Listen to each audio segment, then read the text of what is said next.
Esto tiene a la cola otra cuestión muy importante, que es un Dios que premia y castiga nos viene castigando fulero. ¿Sí? La historia viene demostrando que es mucho más el castigo que el premio. Entonces, ¿cuál es el consuelo ante esta circunstancia? Afirmar la vida en el más allá. Lo que nos va mal aquí no será compensado en la vida del más allá. Sigue siendo un Dios que premia y castiga, pero en términos, podríamos decir ahora, metafísicos. Para poder afirmar eso, se le mete otra cuestión también a la cola. Fíjense cómo los dogmas nunca son aislados. Dentro de un sistema de creencias, todas sus partes están enganchadas. Dentro de un sistema de pensamiento, ya no de creencias, sino de pensamiento filosófico, por ejemplo, todas sus partes, todos sus elementos forman una unidad compuesta. No hay ningún sistema que tenga alguna idea, algún concepto o alguna noción que no esté entroncado por muchos de sus lados con todos los otros. Por eso hace sistema, si no sería una mera juxtaposición de ideas o de creencias sin ninguna conexión de unos con otros. Bien. La inmortalidad del alma es entonces también un dogma fundamental, porque solo la inmortalidad del alma permite creer que va a haber premios y castigos en el más allá. Si el alma muere con el cuerpo, ya está, no hay ninguna esperanza para Israel. ¿Ven cómo todo se engancha? Bien. La pregunta de Mónica. En realidad, parte de estas creencias habitan en la mentalidad judía, pero no como dogmas. El problema es que siempre que hay un grupo inserto dentro de un grupo mayor, siempre que una comunidad depende de la aceptación, de la tolerancia, palabra que me parece espantosa, pero es sumamente importante para el análisis histórico, ¿sí? Depende de la tolerancia y de la aprobación de otro grupo que tiene el poder, ese pequeño grupo tiene que tener perfiles y características muy definidas. Tiene que poder ser identificado. Si se sale de esa identidad tan absolutamente caracterizada, se vuelve peligroso. Fíjense que todos los regímenes totalitarios lo primero que hacen es caracterizar al otro. Ni que hablar del nazismo, es el ejemplo más cercano, más brutal, pero quizás más emblemático de cómo el poder decide quién es el otro. Si ese otro no encaja dentro de esa definición, tenemos problemas, ¿sí? Para poder dominar, primero hay que acotar, hay que limitar, hay que definir, hay que determinar. Bien.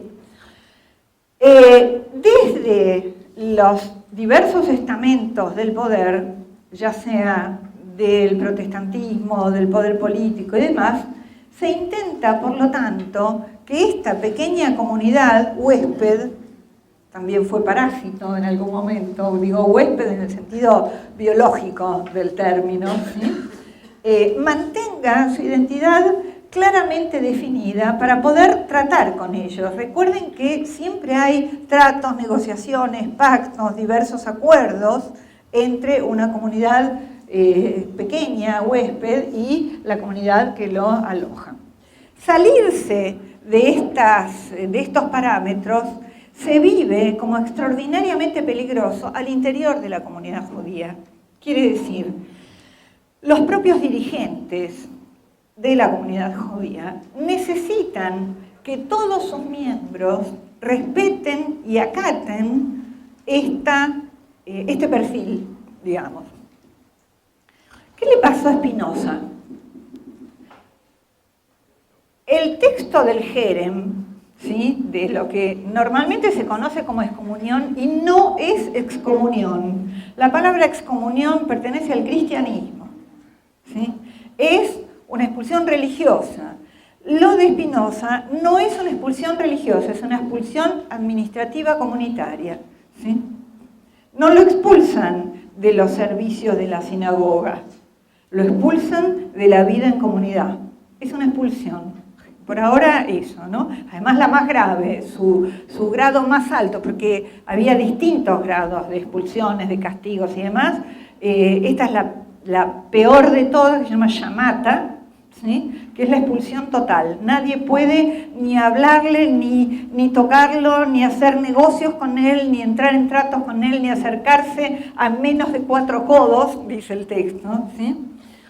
En ese texto dice,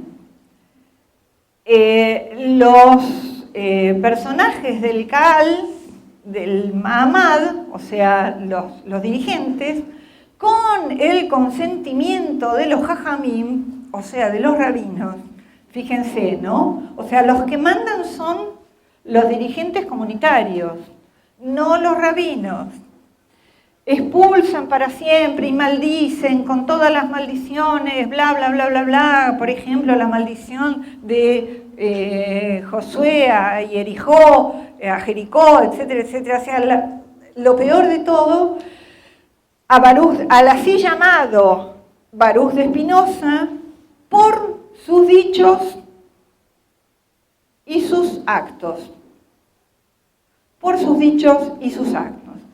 Se han vuelto locos los analistas y los intérpretes para averiguar cuáles son los dichos y cuáles son los actos. Dado que tenía 24 años, había publicado una sola obra bastante ascética y aséptica, digamos, no tenía todavía ninguna connotación grave con respecto a estas cuestiones dogmáticas,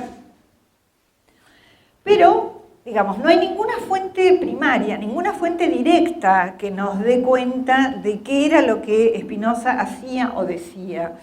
Solo se puede obtener esta información a través de fuentes secundarias, es decir, de testimonios de gente de la época o incluso analizando los propios textos de Spinoza que son muy posteriores a esta situación. Aparentemente, lo que sí se sabe, esto sí es un dato cierto, es que Spinoza estaba en trato con grupos de gente, de estudiosos, de intelectuales, un grupo que se llamaba los colegiantes, que provenían de distintas tradiciones, de distintas extracciones religiosas, y que se dedicaban al estudio de los textos bíblicos no desde una perspectiva religiosa. Hoy veis, imagínense esto en el siglo XVII, no hay tal cosa como esto que estamos haciendo nosotros aquí. La idea de judío laico, de judío progre, de judío nada. O sos judío y estás dentro de la Keilah, o estás afuera, es así de simple, ¿sí? Bien. Ponerse a estudiar los textos bíblicos con gente de otras tradiciones, y además estudiar otros libros, concretamente de filosofía, y peor aún de Descartes, ¿sí? Dado que Spinoza en su primera época es un sucesor, discípulo de Descartes, después se zafa, digamos, de esa herencia y hace la suya y subvierte la filosofía cartesiana. Pero Descartes, recuerden que un poquito antes, unas décadas antes, había decidido poner en duda todo lo que le habían enseñado sus maestros. ¿Quiénes eran sus maestros? Eran obviamente religiosos. De manera que Spinoza ya va por mal camino. Primero, atiende, al menos al comienzo, las enseñanzas de un rebelde y hace filosofía. Segundo, se junta con no judíos para estudiar los textos bíblicos, lo cual ya vulnera absolutamente todo lo posible. Pero además, y esto está realmente muy bien estudiado, especialmente por un gran amigo y colega que se llama Gabriel Albiach, español, que escribió un libro maravilloso que se llama La sinagoga vacía. La sinagoga vacía es un libro que tiene ya sus 20 años posiblemente, o 15, difícil de conseguir, es así de gordo, pero vale la pena si alguien viaja a España, o ¿cómo? Gabriel Albiach. Albiach lo escribo,